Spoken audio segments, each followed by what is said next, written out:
Welcome back to the Black with No Cream podcast. I'm your host, Ben Haggerty, aka Ben Real Verse World. Thank you for pulling up. Skirt, skirt. This is episode 3, but before I get into what this episode is about, I want to announce a contest.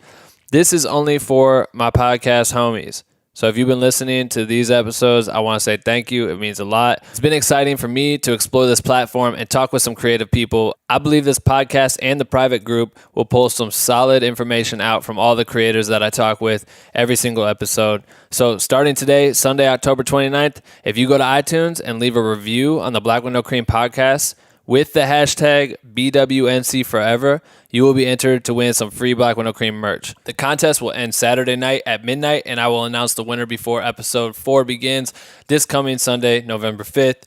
The best review wins, so make it fucking count.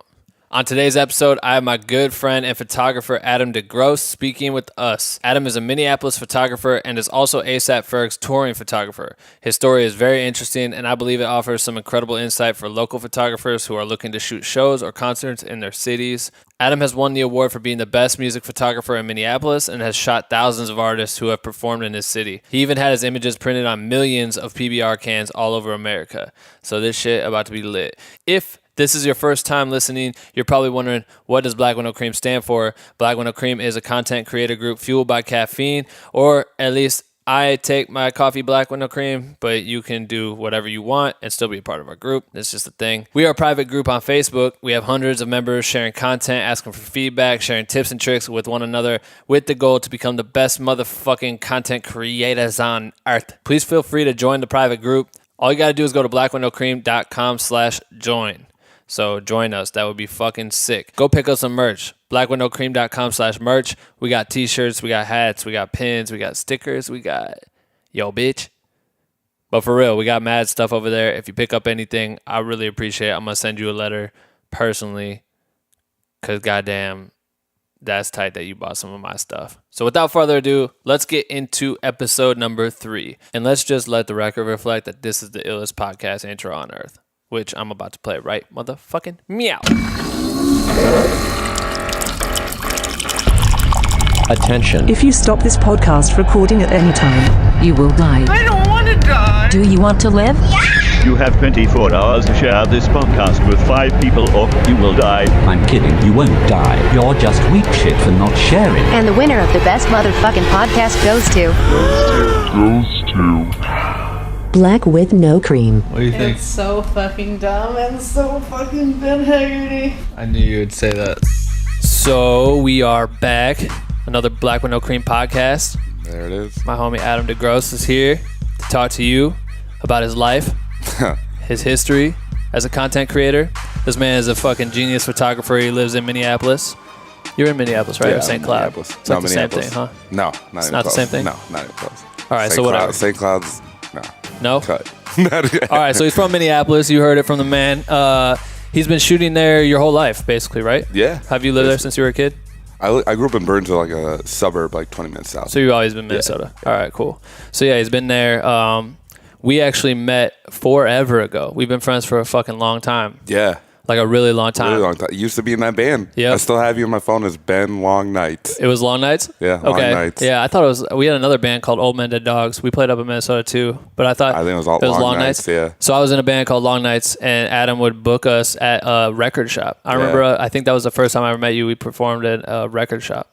Yeah, in St. Paul Eclipse. Crazy. It was like a record shop, and in the back was like this big room.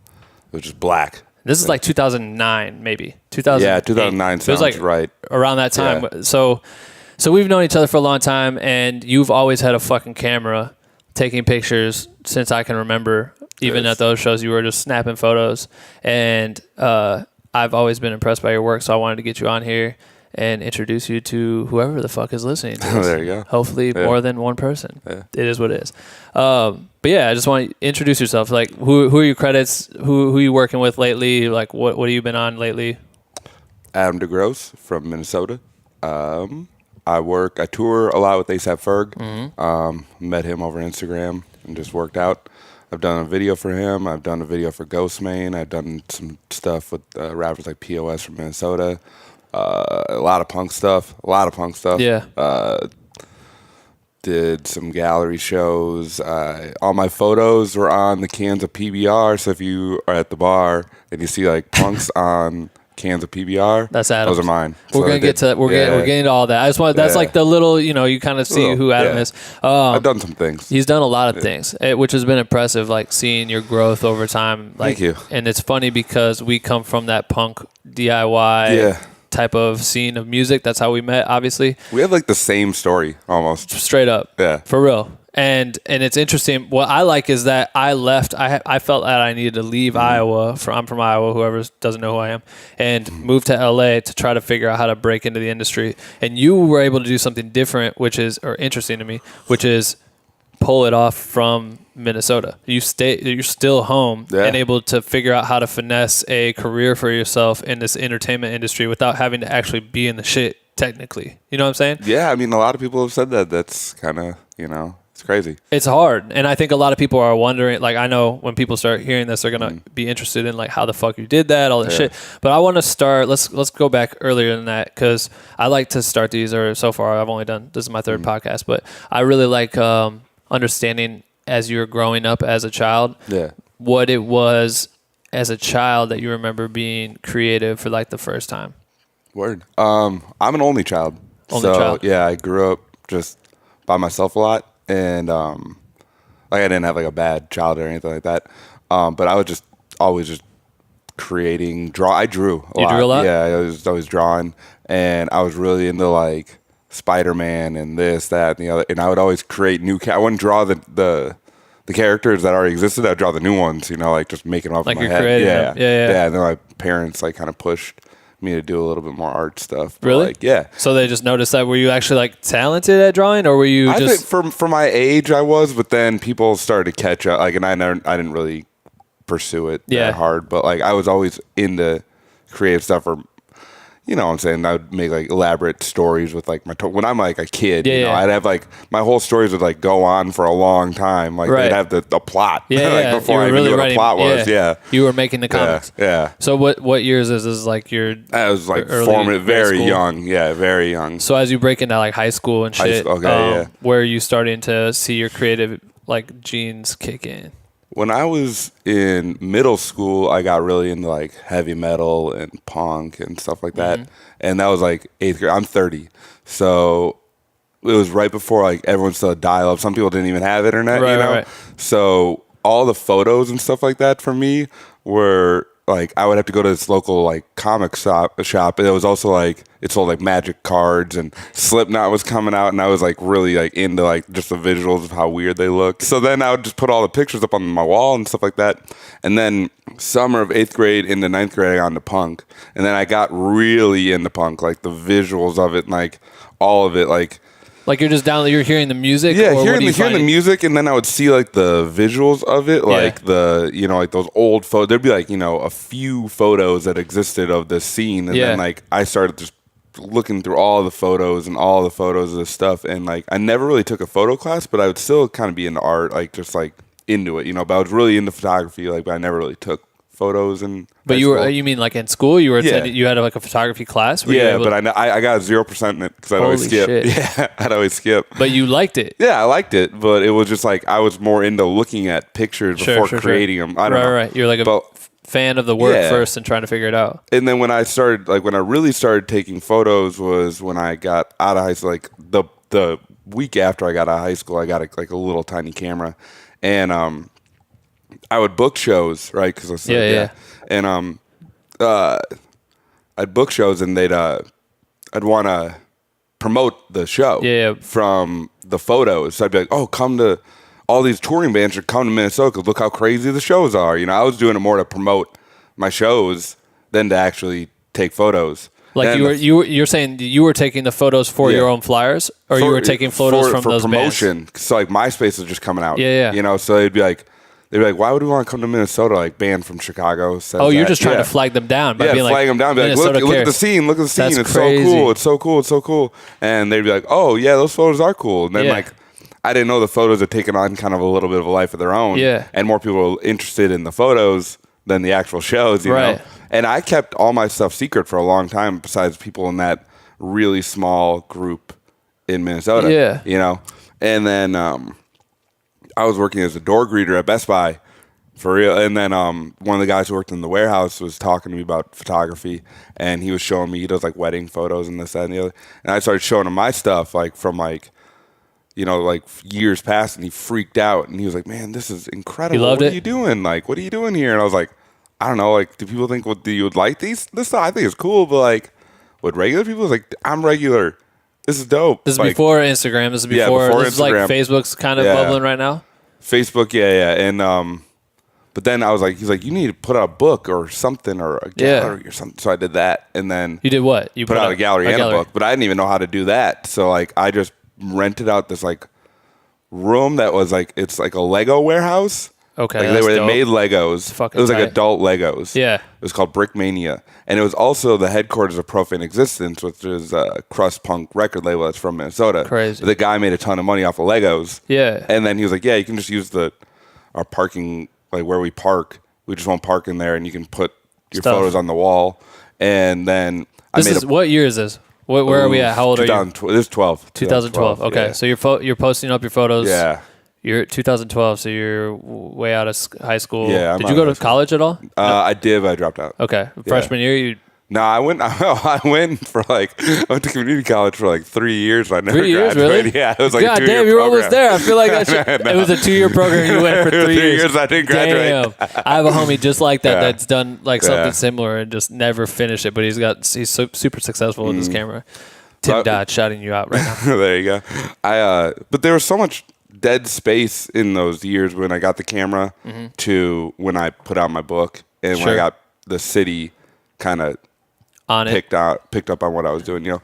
And then when I did that gallery, I didn't know what I was going to do or how many people to expect or anything like that. And it was all punk at the time, and 800 people showed up. Shut the fuck up. For real. Okay, Yeah. wait. So, all right, Yeah. hold up. Okay, yeah. All right, so you're sitting here. I'm going to put together a gallery. Okay. I'm doing it in Yeah. a parking lot. This is in the city? It was in a parking garage, yeah. A So it was parking like garage. inside, yeah. But is it downtown somewhere? Yeah, it's Is it like downtown. convenient? It's like northeast Minneapolis. So if you're like it's like right outside the city. Okay. But it's like in the city. Right, so you're promoting it how? How are you promoting the gallery? Just hand out flyers, putting up flyers, and had people write about it in the Like city where? pages. At shows and shit? Shows, and I'd go to record stores. I'd put up flyers like Yeah, punk yeah. gallery, the Minnesota punk photos, and So then 800 people show up. Are you 800 charging people showed to up. get No, them it in? was free. Yeah, it's free. And I had bands play, and I had a book that I'd put out by myself, self-published, which is really expensive. It's Yeah, a photo I believe book, it. and I didn't know what I was doing. I used an online thing. Oh, yeah. Made like 300 copies, and they all sold out in like Holy a minute. shit. You know, like it's At fast. that actual gallery. As fast as people could sell them, they were buying them. You know. Wow. And How I much were never- you selling them for?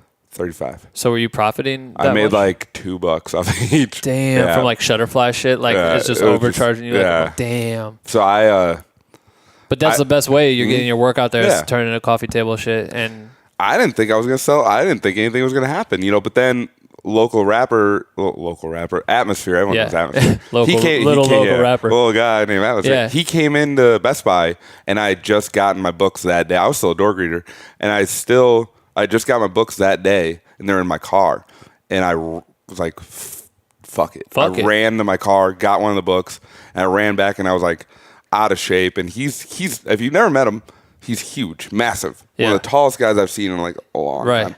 And I was like, hey dude, like if you can't see me, I'm looking straight up. Like I was like, hey dude, and I'm tall, and I was like, hey dude, I have this book. Would you want to check it out? It's oh, like damn. I was going to photos. say, are you going to try to sell it to him? That'd be so tight. No, I was like, they're photos and of punks and stuff. He like sat down and like peeled through. He's like, can I have this? I was like, yeah. Damn, cool. for real? Yeah.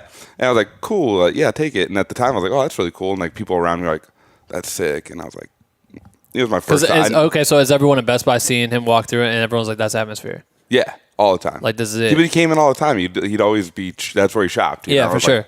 just Getting shit. His store where Yeah. he bought So everyone DVDs. sees you, hook him up with the book. Yeah, And and then, then he left, and at the time I had a flip phone. Yeah. So I didn't know what I didn't have Twitter, I didn't have Instagram, Right. but Twitter was still a thing. And my friend runs over, he's like, Atmosphere just tweeted about you, blah blah blah. He tweeted about the gallery, he tweeted about the book. holy shit. all this so stuff. Okay, so when you give him the book, you're like, Yeah. yo, I'm doing this gallery. all Yeah, this and I stuff. gave him a flyer in Wow. the book. There was a flyer stuck in there. I didn't really say about the gallery, Right, but But it's yeah, there. there's a release thing if you want to check it out. He's like, and he posted all about it, and everyone. Then it kind of Took off. local people picked up on Yeah, what I yeah. was doing. Okay. And then, So 800 people come through. You're selling out all these books. You're selling what, portraits? Like, are No, they it was printed just- portraits? Or it is was just like the live photos. And I would just print them up So on 11 just- by 17, okay. like just photos, you know. And then they're one-on-one because I didn't know what I was doing. Yeah, yeah. And I was like, "Do you want it? Take it off the wall. Here you go. That's take it." I don't know. Holy bye. shit. You know? It was like That's I made fucking amazing. Yeah, I made like 300 one-of-a-kind prints. I was like, "Here you go. Wow. You want it? Here you go. Here you go. Can you wait like an hour before more people leave?" So I don't. But this have is to, like the beginning. This is the very This beginning is like of your one career. of the first I'd have a few photos in a few magazines Mm-hmm. in between 05 and I'd say more like 06 and like local magazines. yeah, no, there was like a few that were like punk stuff, you know, Okay, but it was word. like nothing crazy, you Yeah, know? yeah. And I really wasn't making any waves. I was still really focused on the booking, you know? Right. And like I wasn't like there's such a huge gap between like taking photos, starting off taking photos, and really learning how to take photos. And because I'm self-taught, Right. you know, so like I Same. was like trying really hard and realizing that flash annoys people, learning how. So I was like, I was using flash really heavily until I realized, oh my god, like you're flashing artists in the face, Yeah, like, yeah, and then over the and over crowd again. and everybody's like they're getting mad. I would see people online be like, "That dude's a dick," but like they like me because I book shows and they still they are kind of mad. had to put up with me. Yeah, exactly. I know you're like the gatekeeper. So wait, what? I know everyone's gonna want to know what your first camera is. What are you Sony. using at this time? It was a Sony. Well, my first camera was like a little tiny point and shoot. Okay. And then Film or just no, a just a digital? little Okay, digital cool. thing. And then a Sony Alpha. Sony. I've used Sony my whole career. I've only ever had 2 cameras. Really? Yeah. So you had this one from like Yeah. For forever. 2006 till when? Yeah. I still have. Holy shit. Yeah. The Sony Alpha A6. Something. I don't remember. I use a Sony A7R II now. Yeah. Okay. But- and like I said, I was self-taught. So some guy was like, "Here you go. Here's a camera. Use Sony. They're good." Fuck, They're you gonna be didn't even good." buy it, or you bought it? Oh, From I bought it. Oh, you yeah, did? Okay. I bought it. I was like, I had credit cards, and that's Yeah, what yeah. just screwed me. I just maxed them out. Jesus. So I was like, whatever. And like that was like my only. That was like my thing. It Yeah, still yeah. is, you know. Like I don't know. Right. It was like my moment, you know. So you are getting put on that way. This thing happens after the successful pop-up shop, basically. Yeah. What happens then? Are you It getting employed by it? Has anyone tried to reach out to you, have you shoot professionally for them? No, never. Never really professionally. I always just kept. I still am kind of in the trenches of like Working a regular job and doing this? Yeah, doing that, but it's because I want to. You know, Yeah, it's yeah. like I could quit a day job and just do this and like that, but like I don't want to. You know, I have enough credibility to just do it. I Yeah. think, but like I kind of like the little rush of the little adventure. Like right now, I'm in LA. You know, like out here working with an artist. I'm gonna go to a festival tomorrow, and Yeah, then yeah. this, that, and the other, and then Sunday I go home and go back and do some stuff and regular life, and then I go out and do some other stuff. I don't know. So what? Okay, so let's keep going back to All that. right. So as that gets over, Yeah. what are your jobs from then till now that you're doing, like regular normal jobs to cover rent, do all the shit you're doing so you can keep shooting? Door guy at Best Buy, right? Yeah. And then I went to Europe with this band for a while, and that was What band? crazy. They're called Island the Black Hats. They're like a psychobilly band from they're from Detroit, but then they went over to Europe and got big. Okay. And like bands translate different in Europe. Sure. Some of them are huge. Some bands that are huge in Europe are nothing in Minnesota in America. Right. It's just a thing, and they were big over there. So we went over there, and like How long were you there for?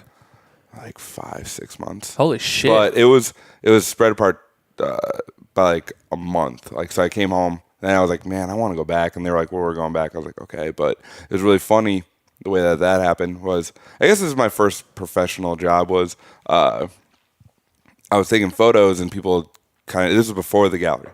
I was taking photos and this guy comes up to me, became a really good friend of mine named Tony. He was like, I really like your photos. I play in this band that's about to play. It'd be cool if you take photos of us if they're good.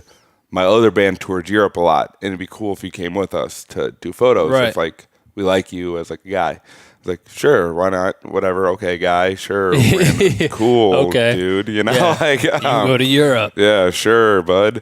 And did the photos. They turned out fine. At the time, I wasn't like looking back. I wasn't the best, and I'm still not the best. But I was like way. But you were into it. Yeah, I was into it, and like that was like my passion. Like I'd get like 5 good shots a show instead of like But it was whatever. So they're like, yeah, come to Europe with us, and I was like, sure. Why not? So I was working at FYE, which is Sam Goody, and like a CD store or whatever. Damn, I haven't thought about that store in forever. It's crazy. Fuck. Okay. This is after Best Buy? No, this is before. Okay. This is before. So that was my first job, and I worked there for years. And I quit to go on this first tour with them. And I quit, and then I just got a plane ticket, and I went with them. They're like, well, we can't really pay you, but you're taken care of when you get there. You're not going to have to spend a dime. Right. Like, and we're going to live in an RV, and it'll be cool, whatever. And so I'm on the plane, and I realized I never got any of their contact information. Shut the fuck So this up. is like before this is like flip phone. Yeah. MySpace is like dying out. Facebook isn't even like really that big yet. So I was like, oh my God, what am I about to do? So like this lady was like freaking out next. She was more scared than I was. And I was like, well, I got to figure it out when I get there. Who, a lady? That you just a random lady. But you're like talking to her about this? She asked me what I was doing. And she's like, well, you can stay with me. Wow. If these guys don't show up. And I even scared myself because like they're coming from Japan. And we're meeting at the airport. That's fucking crazy. And I had none other contacts except for like a MySpace thing. You like There's only no know laptop. the one guy. Yeah, there's no laptops, no nothing. So how did you ended up I literally got off the plane and they were getting off. They were right there. They were right there. That's insane. It was crazy. And then we had a crazy, insane time. And it was good. A good working relationship and everything. Oh yeah. But it was at that point it was super punk. Yeah. I guess like it was the best way to describe it. It was like it was the Wild West. Yeah, you do it could yourself. go whatever you want and do whatever you want. It was insane. And they were playing shows every night? Yeah, for 6 every night. months? Yeah. Holy so we'd shit. have like a base in Germany, and then they'd go to different countries. We'd do like a month in Spain, and then we'd go to France and Italy. That's and all that crazy. Stuff. Yeah. But it was like we were in like an RV, and it was and you're young, so you're I was 22. You're 22. You're out there, and you're out fucking exploring and doing this crazy shit. Stuff. What's your family say when you're taking like you rent? You know you're not gonna get paid, but it's opportunity. What are you looking at? At the time, I was making like $750. And it had like 4 hours at that FYE place a week, and I wasn't doing shit in school, and they were just like, if you get a chance to do something like this, just do it. That's go. Awesome. Like I'm sure my dad thought something about it, and my mom probably secretly thought something about it, but they didn't really. But you just took your dad back to that comic store, and everything was okay. Yeah, come on. So blow off some steam. Yeah, so you go to so you're in Europe. That's amazing. You come back from Europe twice. Yeah. And then after that, do you ever work with that band again? Yeah, they start doing that festival each year, that big street punk festival I go to. They get all my real punk photos in Oklahoma. That's where he moved there for his now wife. Okay, so he's putting on that band's whoever that is putting on this huge festival. Yeah, and you get to go. And that's how I went, and that's where I get all those photos that ended up on the PBR cans. That's and crazy. Stuff like that. Yeah, okay, so it's like a weird. So I know we're jumping around. I know we are jumping around. Yeah, I don't want to go to PBR yet. Yeah. So you do that, then you're doing more shows. Do you stop? Shows. Are you still booking currently? Right now? Not really. It comes and goes. Like if it's like a band that's gonna be like a slam dunk, I'll do it. Like, you'll do it. Def Heaven hit me up, I'd be like, okay, I'll do it again. Right. So you are still promoting at that time. Yeah, still promoting like 3 shows a week. I'm making a little bit of money off of that, but not a lot because I'm still the ethic of pay the bands. Punk, sure, this, which is good. It's good. Yeah. And just so for people who are listening, because the majority of these people are probably like hip hop kids. Yeah. Like. So us coming up playing music and Adam being the promoter of those shows, now you go to concerts and you have security and there's long lines and there's fucking food and drink and shit and you go there. We're talking about shows where you're playing to like 30 to 50 kids depending on where you're at, maybe 100 and 150 in like certain sizes of rooms. But like I said, we played in a fucking record store when like it just depends. Converted rooms. Almost some places were illegal. They'd be like shut down warehouses that you'd had to like jerry rig into a venue and like and we would literally bring PAs and play music, and there would be like 6 or 7 bands. You always have like 2 bands on tour, and the rest of the bands were local, and you just hope that those bands that were local brought their kids out to, like their friends out to see the show. So it was really interesting, the dynamic of that. So you're doing like 3 of those types of shows a week. Yeah, so it was like real stressful because you gotta, there's so many working parts in like those little shows, and they all kind of end up on your shoulder because like, oh, do you have the PA? Oh, do you have this? Hopefully it doesn't get shut down. Hopefully the locals show up. Hopefully 100 kids shows up for something like that would be a huge success. Exactly. You know what it's like. Yeah, absolutely, 100%. Like growing up doing like real small tours and that. In 2011, maybe, I went out on tour with this band called Expire, this like hardcore band that we're both friends with. And so I shot like something similar to what I did with Schoolboy Q, but it was just, I just got a Canon 7D. I didn't know what the fuck I was doing, but I was like, I'm going to film all this shit and make it into a web series. And we did that. And then after we did all of that, Expire ended up shooting a music video for Abyss in Minnesota, and I think did you promote that show? Yeah, so you did that show too. Because then you took this picture of me. Damn, I should find that photo. This picture of me fucking being me, like on the side of whatever. But you just had your flash and you took a picture and it was dope. But we did a show there and I shot this music video. I think that shit got like mad views too. Yeah, it was crazy. It was like right at the peak of. At that time, like hardcore was pretty big, like big in our world. Yeah. You know, it's like especially with Warped Tour, these bands had a chance to like shine on a bigger platform. And Expire, I was in Europe the day that they found out that they were going to be on Bridge 9. So I don't know where the fuck I was when I found out. I think you were on Bridge 9 is like a huge label for punk and hardcore bands. Yeah. Like that's a very big label to be on. One of the biggest, in my opinion. Yeah. But yeah, so they Bridge 9 and I think Abyss was the single that got them on that. Yeah.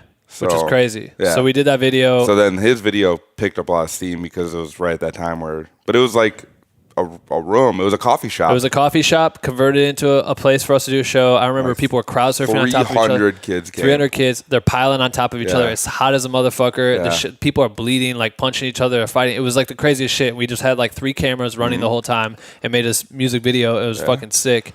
What I found out about that venue which was actually really sketchy, is that it's basically... there should not have been that much weight in that room floor. at all. Yeah. Like at any given moment, it would have because it was upstairs or something. And we could have collapsed through through the bottom, Shit. and it was like crappy wood. Yeah. But this, the reason why I was telling the story, this is the type of shit that we come from. So what he was saying, I love how you said that you would make a little bit of money off that, but you still had your ethics. And to me, when we would play these shows, you're playing for 30 people at $5 a head, almost. You know what I mean? There's not that much money to be made. And often you're touring with another band. You each pack yourselves out in 2 like 15 passenger vans, and you have to pay for gas, and you hope that you can make food. You sleep on people's floors.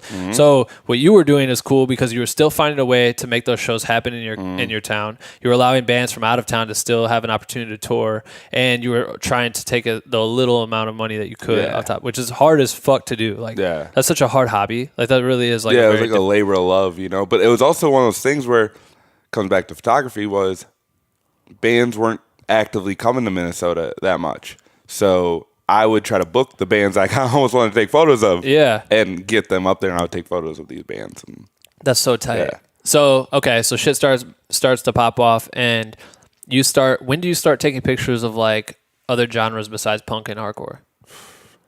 It's actually kind of funny because I think one of the first shows I really took photos at for like hip hop and stuff like that was like local Doomtree, which is like a local thing. POS is in it and that. But I'm trying to think. Like, did you ever end up shooting? Did Atmosphere ever reach out to work with him? I've shot him a few times. Not like work with him, but like I did sound set, and I kind of like I used to like sneak my way into stuff. Like, hell yeah! Like I still we'll talk about this in a little bit when I got more into the actual like bigger official stuff. Yeah, you know? concerts.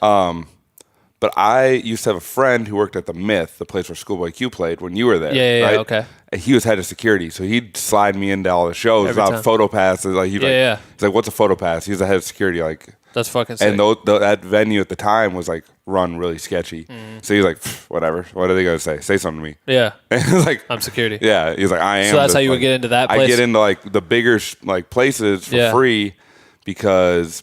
Or to get photo passes, like, because I didn't even know that you needed I'm from punk. You know? Like, what do you mean? Like, I remember the first time someone made me get a photo pass was Dropkick Murphys, and I felt so offended.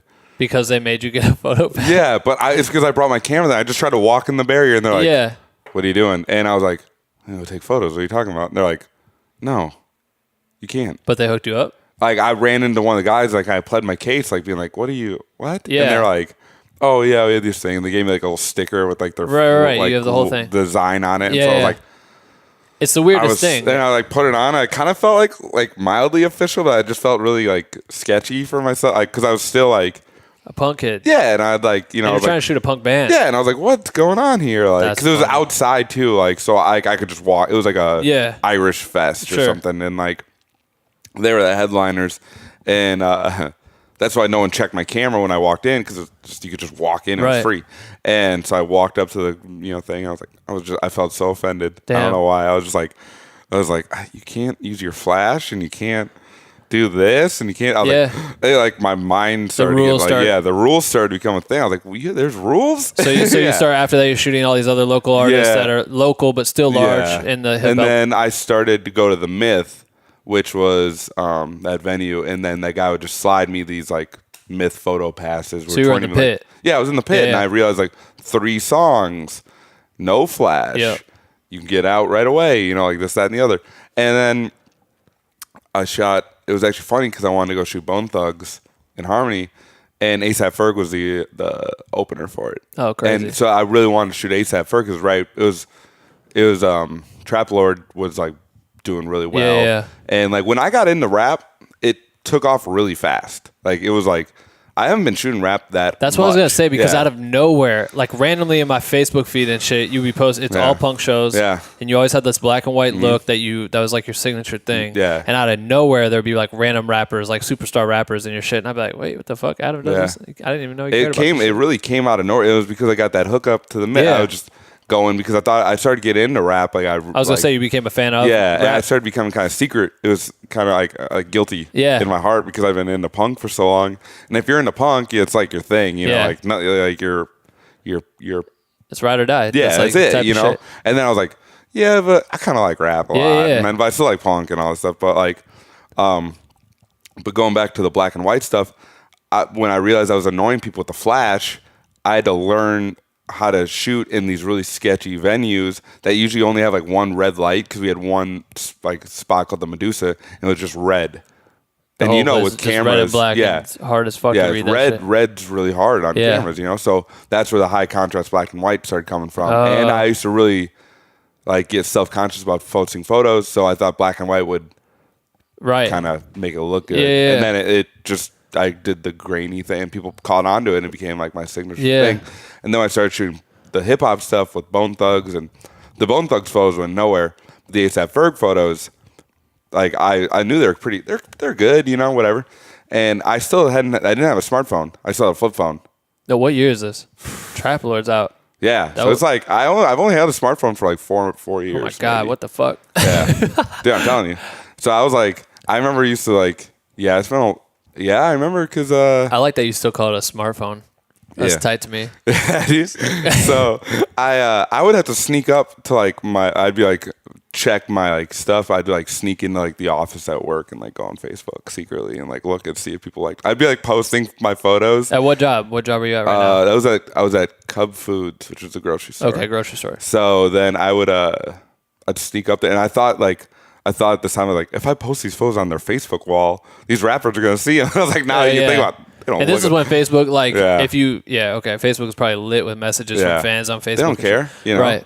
But not like punk stuff, like, because I still had the punk mentality where like these people are just one click away. They're there, they're looking at you, you know, like, but they're not, you right. know. I didn't realize they had all these teams, but I got a smartphone finally, and I got Instagram. And then I started posting my stuff. I started posting the punk photos and this, that, and the other.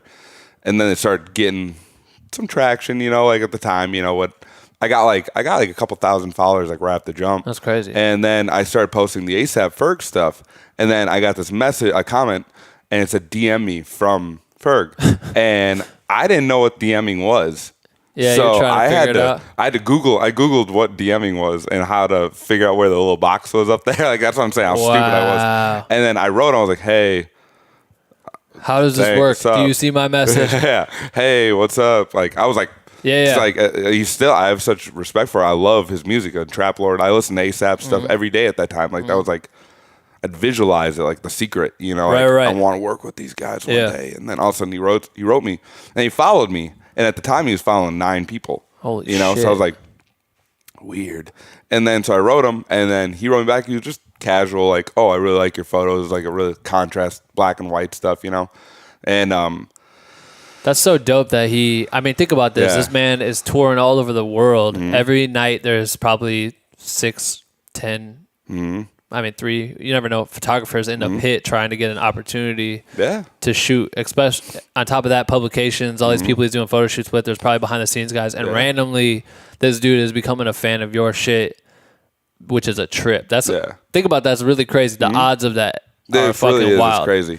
So he sees your photo. He just tells you he likes it. That's he likes it, and I was like, thanks. He's like, maybe one day we'll work together or something like that. Something right, or whatever. just like promising. And not even a promise, but just like Yeah. maybe something, maybe not. And then he kind of likes some of my photos every now and then. I was like, okay, so he actually is looking at what I'm doing, you know. He only has motherfucking 8 other people he's got to look at every day. So I was like, I started getting paranoid about it, you know. Like I was like, is he still following me? Is he still following? Like you want to? Yeah, I know. Isn't that weird? Yeah, and then like it was like.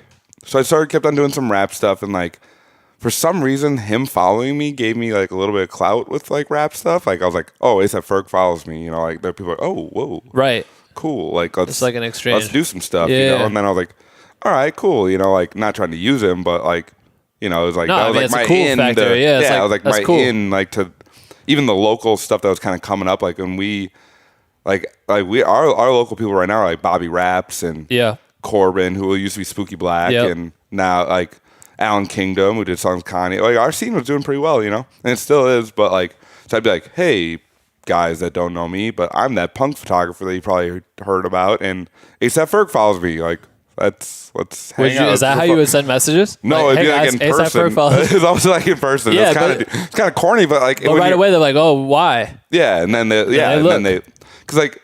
That's dope. I'm still super independent, so I still have to hustle every single. I don't shoot for anybody ever, never. I don't work for like a public. I've worked for like maybe one publication for one show for Ride Fest when I had to bug them to be the second photographer to shoot it. You know, so that's like the only thing. So like whenever you see me at a show.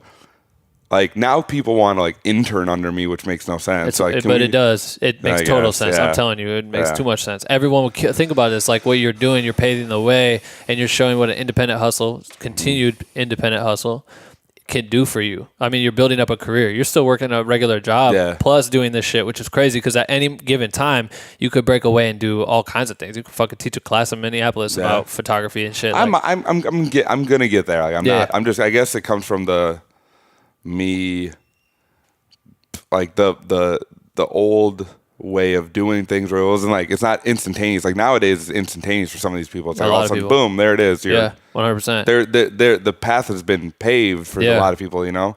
And for me, it was the unknown, you know, and still is to me. I know. When I'm like hustle, I will if I'm at a show, it's because I know the artist knows me. Someone knew it. I had to hustle my way in. I had to stand outside still, be like, hey, I know you're with the crew. Can I get in? And like recently a rapper, I got like thrown out of the back of a room because I'm friends with the guy and he invited me and then they screwed up on the photo pass. And I was walking out because I couldn't even bring my camera into the venue. And you couldn't bring your camera. I couldn't bring it to the venue because like I didn't have the photo pass, you know. So I was stuck, you know. So like I Ubered there and I got a ticket. That's what they got me, on accident. So, like no one's fault, but it was just a mess up, you know. It was actually Joey Badass. Oh, for real? So like I was like I got my photo pass and not my photo pass, my ticket, and then I was like, well, I can't get in. So I was trying to message Powers, who's their DJ, who like I love that dude. Who I just know from like around, you know, whatever. And he like saw my photos, and that's how it is. Like he knew me, and that's how I hit him up. But then I was leaving, and their security guard was like, "Why are you leaving? Joey Bass is about to play." Like as like a joke, he didn't know, and I kind of like realized he was on the tour, and I pitched it at him. I was like, "This is what happened." Like I like rapid fired it, and he was like, "Don't screw me over, and I'll bring you backstage. If Powers is there, we'll get you. We'll be good." Look, yeah. And so I went backstage, and Powers was already on stage, and he was like, "I can't bring any further. I gotta go grab Joey Bass." Like he's gonna make Joey come over. No. He's like, no, he has to go get him. Oh, right, and to get him on stage. Right. So they like forget about me. So I'm like, I'm about to leave, right? I'm like, I don't really Well, right care. at this point, you're backstage already. Yeah, I'm He like leaves. back. But are they like, going to try to kick you out before they go do their job? Or no is he one, just no like, one. fuck it? He was like, I inconvenienced the whole thing. Yeah, of you know. So course. I was just standing back there, and like, he was like, oh, they're on stage. Oh, I have to go get Joey Badass. Whatever, Bye. like you don't, bye, like not like bye, but like but don't like, do nothing stupid. yeah, You know, I was exactly. like, then when he went on stage, he had to do his job, and I was just like standing do my back there. job. And right when he left, some guy comes up to me. He was like, "Who are you? What are you doing?" I was like, I tried to explain it to him. He's like, "No." And they like basically like pushed me out of the back room. Like I had like snuck back there. And I kind of was like, yeah, it's kind of like I don't want to. I mean, it was bust just a nobody. bunch of miscommunication. Yeah. So you never got to shoot it? No. Damn, that's too That's bad. what I'm saying. Like that's like my thing. Like no matter what, I'm always hustling. And sometimes it might not work course. out. You know, like Well, even like when we came through with Q, you just Yeah, I messaged had to me hit like, you yo, up. dude, Yeah. could I get into this? Which is crazy because you almost are running that fucking city. Like, didn't you do, what was the contest that you guys did? I remember it was like this thing where everyone was voting for you to be like the photographer of Minneapolis. yeah. And then I won that by And you won that, right? 50% of the votes out of there was like 100 people, and I got 50% of the overall votes. 100 people in the contest? Yeah. That were being voted for? Yeah, And you got, I got 50% of the overall vote. just killed them. Yeah. So And what was that for? That was for it was like just some like paper the or something? best music photographer in Minnesota. That's crazy. thing, which is like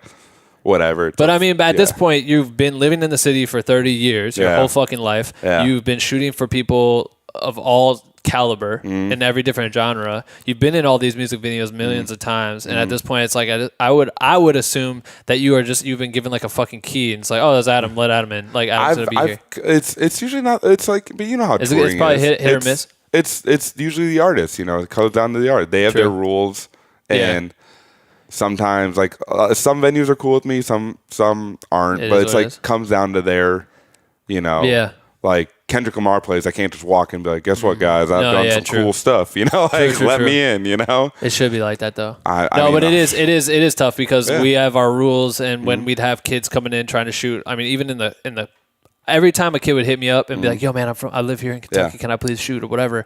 I'd be like, "Yo, I'm gonna let you in and shoot the shit, but you only get 3 songs. That's just their rules." Mm-hmm. Yeah. Because it just depended. Like if the kid was coming at me with like some heartfelt shit Yeah. about photography, I would like figure it out right in those 3 songs, and I would be like, "Yo, he's staying or whatever." Like as soon as you got in, I told the security like, "Yo, he's gonna shoot Yeah. like the whole show or whatever." And did you get to? Yeah, I did For yeah, cues? Yeah, Okay, and Joey cool. Badass too. Okay, dope. So I was like, yeah, he's good or whatever. They're like, all right, cool. And they give you a thumbs up because like, whatever. I have some sort of authority with my pass. you got the And so I'm like, pass, yo, yeah. cool. Let him shoot more than 3 songs and it's good. And so some random kids would be out there and I could tell like, yo, this is my moment. Like to them, that was their moment getting to shoot. Thank you so much for 3 songs, bro. I appreciate this. As I see him, I'm like, yo, that kid's good. Like he can keep shooting. And it's like, it could be a complete novice. Like he has no idea what the fuck he's doing. I can tell, but I'm like, this is changing his world Yeah. right now. Oh, Having for this sure. opportunity. And so it's like things like that. But then I'd also encourage these kids, like, I know you can't shoot in the pit. Find a way to sneak that fucker out into the crowd and get all around the house. Because if you can get around the house, you can get some great shots in the venue outside of just the pit that are going to do well for you. You know what I Yeah. mean? But a lot of people just, okay, and they put their shit in the bag and then they dip. And Yeah. I know that venues try to keep that not happening. They don't let people shoot. But I'm like, just keep trying Yeah, until just you keep get going. shut down. That's how I think I push my way into so much stuff that like I think now they kind of like when Soundset happens, that big rap festival each Yeah, year in it's Minnesota. I think it's one of the biggest in the world. Super big. And I never shoot for anybody. I just write them, be like, "You gonna let me take photos?" And they're like, "Yeah, whatever. That's it. Cool." You know. So now like I don't. No, They you're just kind good. of let me do my thing, and like if I can't shoot it, you know, I get a little salty. But not Soundset, but like a show. Yeah. But there'll be another show. Right, for There'll sure. be another show. Yeah, another absolutely. show. You know.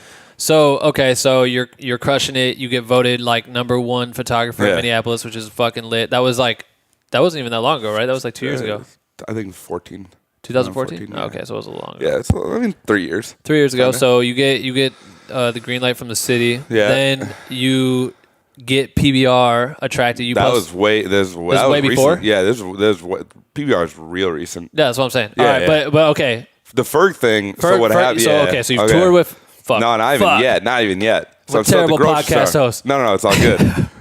We're jumping everywhere. Yeah, I know about that. So Ferg had just written me, and then a year goes by, maybe like a year and a half goes by, and he goes on tour with G-Eazy.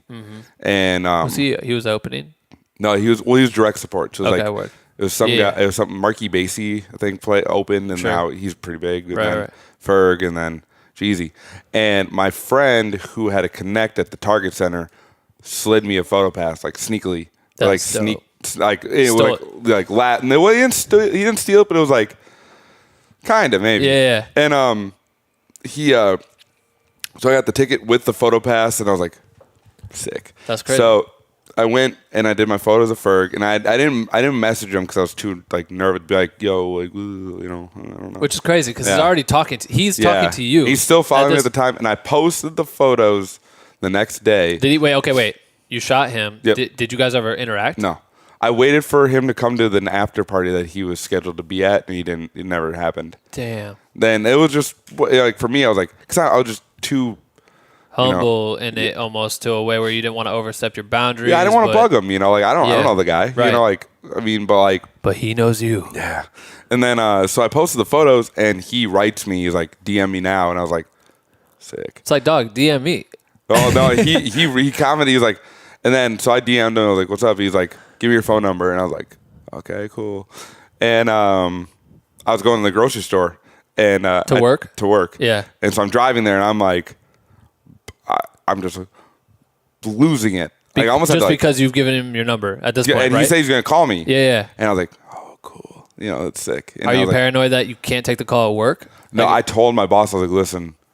My boss was cool with me. He was like, I was like, listen, I'm gonna be glued to my phone today. I'm really sorry. This is like a big deal. Yeah. And he was like, and Ferg said I was gonna call you in 45 minutes. Like 80 6 hours later, yeah. He calls me. He was like, what up? And then we just started talking about photos and this and that, and he was like talking about the screens that he uses for the back and how like I really captured the visuals of the screen and put him in it, you know, whatever, and made like almost like a second, like made it like a scenery out of the screens and the back. Like you captured the art he created in a way that was just different. No one's doing it. That's dope. And he was like, could you come on tour? Like, we'll fly you out. We'll do it right now. Let's do it right. Can you come on? Could you come now if you want? And I was like, well, should I quit my job? He was like, I don't think you should quit your job just yet. Like, let's just try it out. You know? Like he wants to test it out, see if he likes you. Yeah. So This is also, I want to note right now, because in this time in history, I had moved to LA, and I'm out here, and I don't even know how long I had lived in LA, but you called me with this. I literally remember you getting this opportunity because you called me when I was taking a friend to the Santa Monica Pier. Remember that. You called me, you're like, bro, what do I do? Like, should I quit my job? Blah, blah, blah. Yeah. And you're like, I work at a fucking grocery store. I'm like, yo, ASAP Ferg's hitting you up, bro. Like, go. I remember that. And you were also talking like, I think he wants me to do video. I don't really do video. I didn't. I had my old crappy camera. I didn't have, because we talked about the camera. You're like, what should I get? I was like, get an A7S. I would get an A7S too. Those are like the booming cameras right now. So this is like this is like a little over a year ago.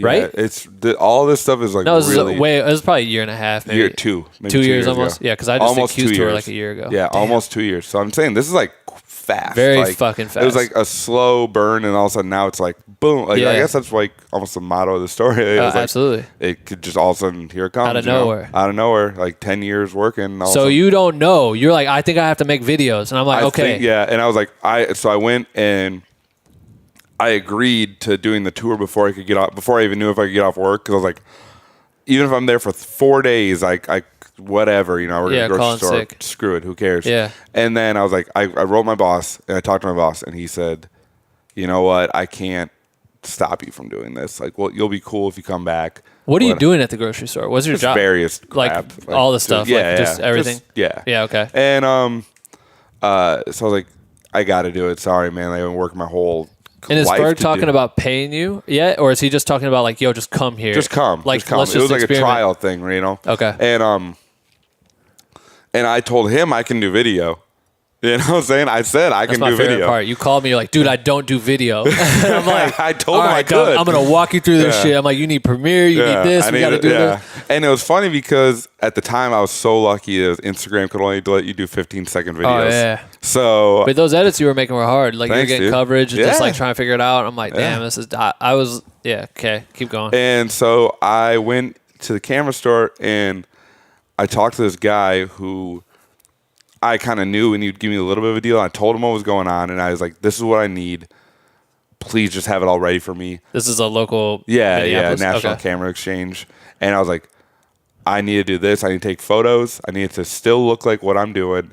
I'm still kind of stupid with cameras. I don't know gear. I don't know anything. Right. This is what this is what I got to do. I'm going on tour. I need it like now."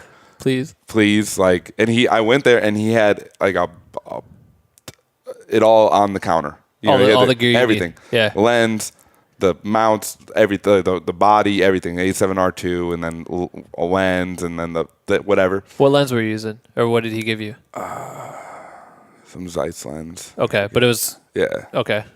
It just I didn't know if you were using Sony prior anyway, so you already had Sony lenses. Yeah, okay, and then I was like, man, I sure hope my credit card goes through. And it goes through for like 75% of the stuff. Wow. And then the other stuff, I had another credit card. I was like, let's go. It was like, because the body for that camera is $3,000. Yeah. Like you're already paying $3,000 for that. And then the lens is like 12. And then the other crap. Yeah, they're going to tax you. It was like everything. 5 Gs. Yeah. You know? And I was like, which is crazy. You're literally diving into, but this is important because I think everyone needs to understand this because this shit doesn't just get handed to you. You have to take an initial risk almost on every level. A, you're leaving your job. B, you're buying $5,000 worth of camera gear that you don't fucking technically know how to use on the for what you need it for. Yeah. And for me, that was like such a big, like this always comes down to budget, which I will push that on whoever's listening to this all the time because you have to create a budget for yourself. And at this time,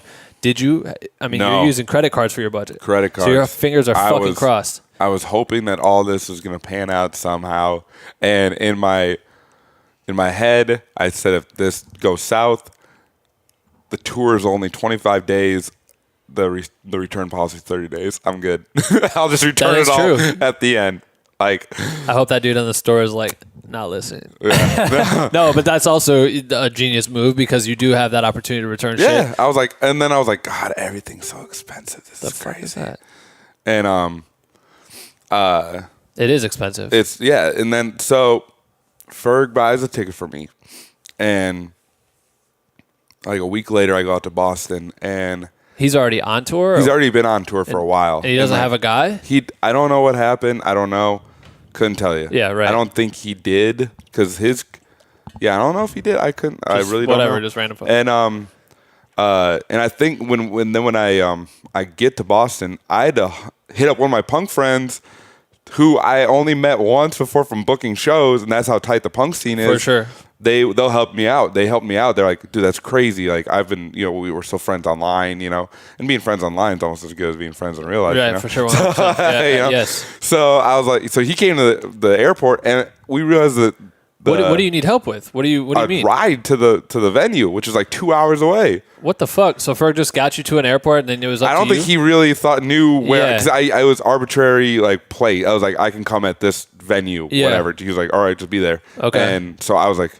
I didn't think he thought how far it was. He didn't think about it, and I didn't think about it, and I was like, it's like 2 hours away. So this guy drove me. I paid him $40, and he drove me 2 hours to the venue. I get there, I have my bag, and this is kind of funny because all I had a roller bag, and I said, "Hey, I'm joining the tour. Let me into the venue." And all the security guards were like, okay. Yeah. So I just walked in early, and there's people running around, whatever, and I'm looking for laminates. And I was like, I tried to call the assistant, no one was answering. Tried to call Ferg, he wasn't answering, whatever. And people don't realize that before they do a million radio things. They're busy. They're running around. And so I get a hold of the assistant, but he was the guy I'd been standing next to for an hour, just me being stupid, not realizing it was that guy standing there. He's like, oh yeah, You're Adam? You're Adam. Come on the bus. It's the craziest thing too, because you're walking onto this tour bus. Have you been on tour buses before? Never. It's never. Amazing. So right? I was with one of my favorite artists on the most official way to travel. Do it just living the dream. When I announced that in Minnesota, it blew up. It was it was almost on the news. Yeah. That's what I'm saying. That's what's crazy about that shit is everyone's rooting for you. Yeah, and I go on the bus, and the first thing they said was don't go number 2 in the bathroom. Of course. And otherwise that was that. You got to pay the fine. Yeah, but nobody was on the bus except for his tour manager, and he was like, I gotta go. And I was like, they gave me a laminate, and they're like, just go do your thing. And I was like, what's my thing? Yeah, where are people? What's going on, man? And then like I kind of went backstage and I saw like, so Ferg's not there. He's not there. No, stuff. yeah. Okay, cool. And I go wander around. And like his crew is like, there's not many extra people, you know, like, so they're all doing their job, you know what I'm saying? So I wasn't like seeing, I went into like the green room where it said ASAP Ferg. I was like, because no one told me that he wasn't going to be there. It's so the most awkward. This is the Yeah. most awkward thing to do is the first 2 days on Yeah. tour. A, you got to learn everyone's name. B, you have no idea what the fuck's going on. Yep. C, they've been touring, you haven't. Yeah, so they all know each other. Some of them are even family members, you know, like his assistant, his cousin, you know. You're like, do I go in the green room? Yeah, Can and so I I eat went. the food? Yeah, I went. There was food there. I hadn't eaten. I was like, God, I hope they don't walk in on me just eating sandwich meat with no bread. Yeah, or just exactly. like trying to turkey eat. and shit. Yeah, so I'm just wandering around, and then I go into the green room, and no one told me that Ferg wasn't going to be there. So in my mind, at any turn, Ferg was going to be there. Right. And like I had never met him. Yeah. So it's still like meeting someone that like, I wasn't going to get starstruck, Like but I was this kind icon. of. Yeah, for you sure. know? And well, you already had been kind of gone through that by him calling you. You're excited that he cares about your work. Yeah. You know, you care about his work, so Yeah. it's like a mutual thing. And so we all go in. I get into the green room, and people start kind of filtering in. And all of a sudden, Ferg comes in, and I was like, at the time, he was like wearing like trench coats and stuff like that. So it's kind of like swaggy. Yeah, I was like, whoa, it's ASAP Ferg. Yeah, and that's I was the like, guy. yeah, and I was kind of quiet to be like, hey, I'm Adam. Like you brought me here? on to do this. He's like, so the first time I really talked to him was when we were walking to the stage. Oh, so this is like right before the show. Right before the show. Yeah. Like, so I'm like, I hope I know what's about Do to you happen. want anything specific? Yeah, and so I was like, he's like, just film it. And I was like, all right, let's go. So I was like, So this whole time, he loves your photos, but he's basically telling like, get video. and he just wants content. He wanted you know? 'Cause, content. like it was like photos, video, just cover it. everything. Yeah, you know? you're, like, so I was expected to do taking that. photos and video. I never shot like really a video. That was the first one. Yeah, you called me like this is probably like 5 days before that we talked about this shit. That's crazy. And so like I'm going, and then we walk out onto this like into the stadium where G-Eazy was at the peak. I don't know how big. I still think he's huge. Yeah, of course. You know, but there was all these people. It was crazy. You know, it was like all of a sudden you're on stage. ASAP Ferg. It was almost surreal to me. Like it was just it was a moment I'll never forget. Yeah, you know, because like I'd worked my whole life in the whole trenches, and I gave up a lot of my life to do photos. Like I worked shitty jobs. I almost basically quit school because I didn't want to go. I wanted to do photos, and like that was my life. You know, that's all I did. The payout's like right here. Yeah, right here. This is it. Don't screw up. Do it, and then. And is this like how? From all the shows back home, I guess, comparing to this tour, were you ever shooting on the stage? Did you ever get much access like that? Yeah, but was that? I mean, for superstars, like as no. far as like the bigger artists, like no, not really. No. So this is your first every time. now and then, like a lot of the promoters were my friends. Yeah. So the promoters kind of a little bit more of a key to getting. That's one of my advice to photographers trying to shoot music. Get to know the promoters. 100%. Know the promoters because they need the photos for their thing, you know, like whatever. So like, I'd always hit up the promoters, and they'd give me a little bit more access or whatever. Because then we just became friends. You know? But it's hard to get. I mean, no matter who it is, it's hard to get on stage unless you're with the squad. Yeah. So like, so no, I wasn't really like getting stage access. Yeah. Really.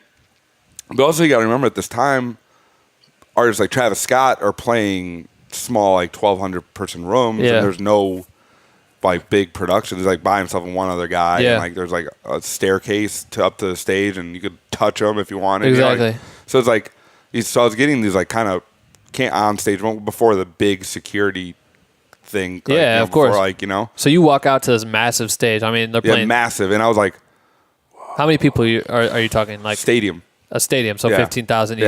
Yeah. So you're playing to 15,000 people, and now you're literally able to be on the motherfucking stage, right? On the stage and seeing. Are they giving you? Are they allowing you to go wherever you want? Except for in front of the screens because he performs in front of the screens. But the thing about Ferg is he's very hands on with everything that he does. He's that's what he's an I heard. He loves art. Guy. Yeah, he's a very art driven guy, and that's why he liked me. And up until this last tour that I did, I didn't really I knew he liked it, but I didn't really know why. But then we started talking about stuff, and he loves documentaries, and I said one of my favorite documentaries of all time is Dark Days. And that's one of his favorite documentaries of all time. And that's kind of what I not bite my style off of, but like the heavy blacks and the heavy. It's a movie about. It's a documentary made by one guy about the people who lived in the subways of New York. Damn. And it's all pitch black down there. And he didn't know how to film a movie, so he did it on film. And it was all black and white. And they jerry rigged That's stuff. Crazy. So it was like the life of these people who lived in the tunnels of New York. And it was just really heavily black and white, like almost like just, very rustic. Yeah, so gritty. that's also his favorite. Yeah. So wow. then I kind of put two and two together, like because my photos resemble that movie subconsciously. You like this? That's where you know he likes the black and white, and he likes the punk stuff, and he loves punk, like the punk aesthetic, and this, that, and the other. I had to explain to him what black metal was. You know, like that's crazy. Yeah, he was like. It's crazy. So you walk out, you shoot the shit out of the show. Yeah. Was your first show? Did you get the results you wanted? Great. Yeah, but coverage? I was scared. But luckily from us, it was scary, but it was when that blizzard hit New York and it shut down the whole city. So we were driving from Boston to New York, and into the biggest snowstorm ever. We were all it was like terrifying. You couldn't even especially in a bus. It's terrifying. Yeah, so the bus stopped. So we can't go any further, and so they call Ubers, like these SUVs, to come from Jersey to New York to pick you up. Yeah, and so we're trudging along in the snow. And we're going to ASAP Ferg's house. So it's just me and him. So the next day, I'm at his apartment in Harlem. Yeah. And we're snowed in for 3 days. They had to postpone the shows from New York. So you had a New York show coming up, and then what? Two New York shows. So they in a pushed row, them. and they pushed them back. So, but that day, this is so funny. I could sit and play on the computer and really figure out what was going on with that, because there's nothing to do. Right. Well, what's he doing? He's just doing his thing. Room watching movies and stuff like that. We just kind of talk. Yeah. But it's also kind of surreal. It's I go to the show, do the one show, and then I'm in his place. You know, and I'm sleeping on his couch. That's a very intimate way to become friends in a certain way, Yeah, and we're cool, it's just a cool thing, and we're not really talking that much, but me and him, it's more like a business thing, we're cool, we're friends, but it's we don't ever really. He's always busy, he's always doing his own thing, right? And whatever. So it's so you're at his house, you're working on your content. You how quickly are you turning around the photos? I need it to be that. Like that night? The faster, but it's funny, I didn't know how to use the Wi-Fi from my camera to my phone. This is fucking great. But you didn't have a card reader? No, I had a card reader, but I could pull the photos from and get him photos before he's even off stage, but I didn't know how to do that. So I was carrying my laptop backstage trying to get the Wi-Fi to edit this stuff. Jesus. I'm God, I'm so So dumb. did you have the photos turned around instantly after the show I tried, and then start the video? but the video I did first. He'd always want the video first, so I was sitting there, and I just started getting here's a song.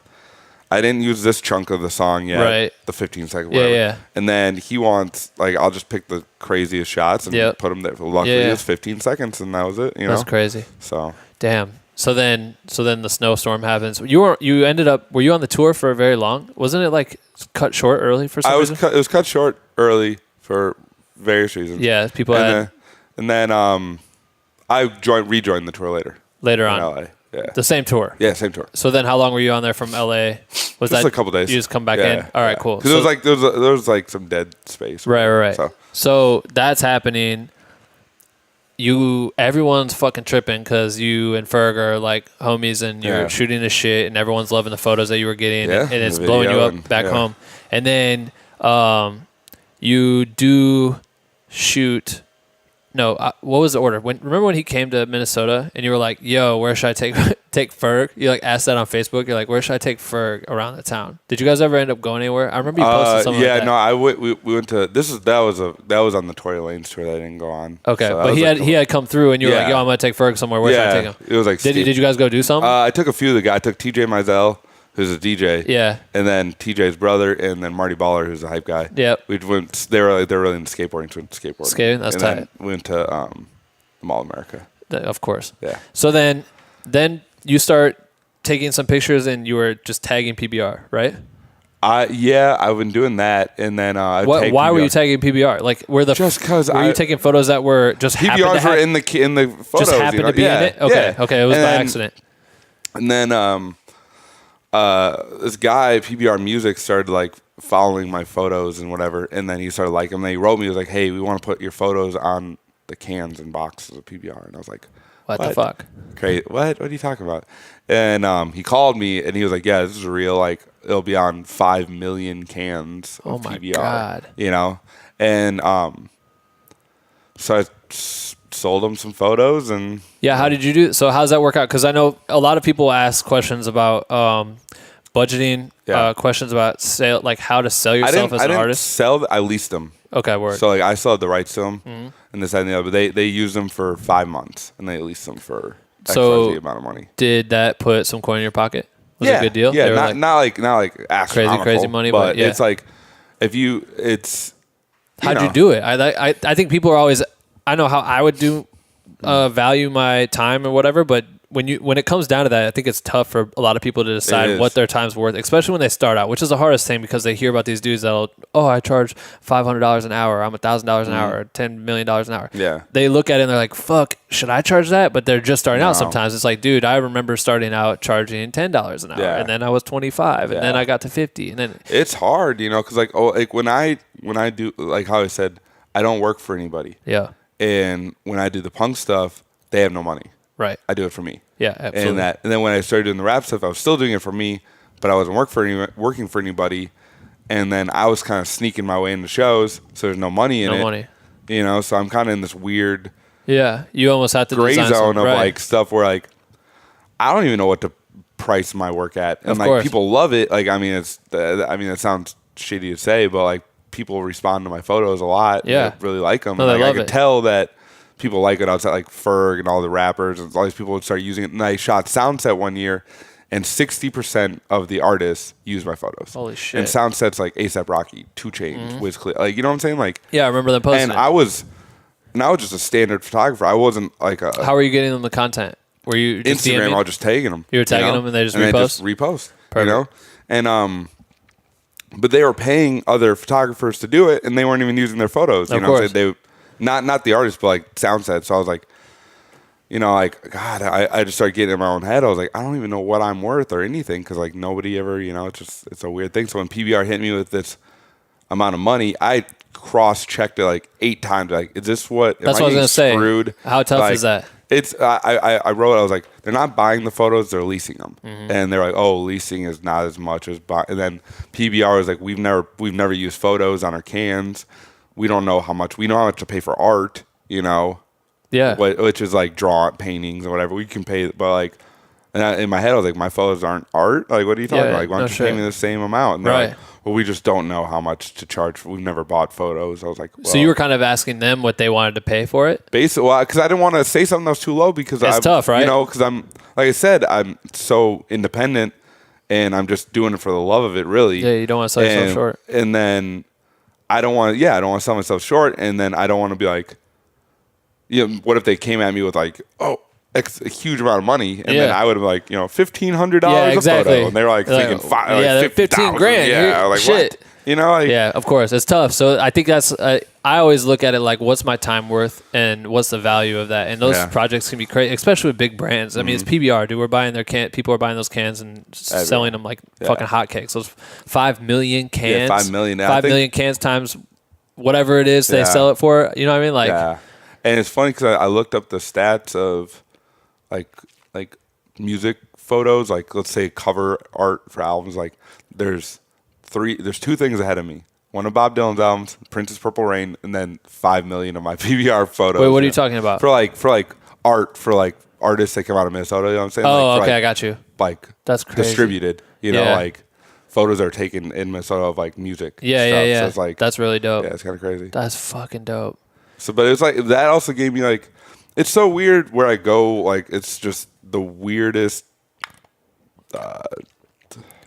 It's just path. It's but this so is weird, it. But you're creating this for yourself, like you said. It's like you put this goal in your head, and every time you get to that goal, there's a new goal. There's a new one, and you keep moving forward. Like so, you ended up shooting. The what was it? The Uzi Gang. Uzi Gang. ASAP Ferg, Lil Uzi, and Marty Baller are on the video. So you shoot this video, and you're calling me about it too because you're like, I'm gonna be in LA. Yeah. I need to shoot like a DIY punk show. Yeah. And I loved it because that video didn't come out forever. Yeah. You had shot it, and then it was like back and forth, and you were waiting because you were supposed to get Lil Uzi to like shoot some part somewhere else, and like he wasn't doing it. He wasn't doing it. Yeah. So it just kept going back and forth. But I just before you came over here, I was looking at our Facebook messages, and you said this video is gonna be cool. It'll be really dope if it gets 1 million views, and then I'll be really excited. But I doubt it. And then I looked, and there was like the first video I found had like 130,000 views. I was like, damn, not that far. And then I was like, I bet WorldStar posted this shit. And I look, and it has like 1.2 million views on YouTube. So you're excited. Yeah, I'm excited. It was crazy. That shit turned out great. It was cool as fuck. Yeah, the way that happened was Ferg hit me up and was like, hey, he called me at night at like midnight. It was like, hey, I want you to be creative director for a music video. I want it to look like your photos. Like your photos are the muse for the video. Right. We want it to look like your stuff. But we have a whole team that's going to come and shoot it. Shoot the shit. I just want you to be there and take behind the scenes stuff and do photos and do your thing. But I want you to set it up. Like get the band to play, get a venue. And he's like, you can do it anywhere but it'd be cool if we did it in LA. I was like, right. All right, let's do it in LA. So I hit up my dude, Mike, who plays in this band called Nomads, who are like a DIY punk band from here, and my friends in this band called Jabalba, who play this like crazy intense hardcore. Yep. And they love Ferg, and they're like, yeah, we'll do it. Because it was basically booked as Nomads, Zabalba, ASAP Ferg, DIY punk show. The venue is a small place, can only hold like 400 people. Which venue? It's called Chain Reaction or whatever they do. No, it's not even like a real spot. It's just like a little thing. Sketchy, the Mime is what it was called. Okay. And it's like the dude lived in it, the venue, and he had no idea what was going to happen at all. And then like it started going over like Reddit and all this stuff that it was like this fake show is happening with ASAP Ferg and like, funny. Bands, and I was like, yeah, sure. And then I was like, no, it's real. Like people should come and like this and that. And then like, what was the goal? You just wanted to shoot the show. Yeah. So you let everyone do a show, and you just got content of the show. Yeah, the show is real. Everything was real. Yeah. The whole video is 100% real. Everything you saw was not staged, except for like maybe like Ferg like in the tunnel like standing. Yeah. But everything else was like just taken from the show. But the whole team that was originally going to shoot it quit. They all Why did they quit?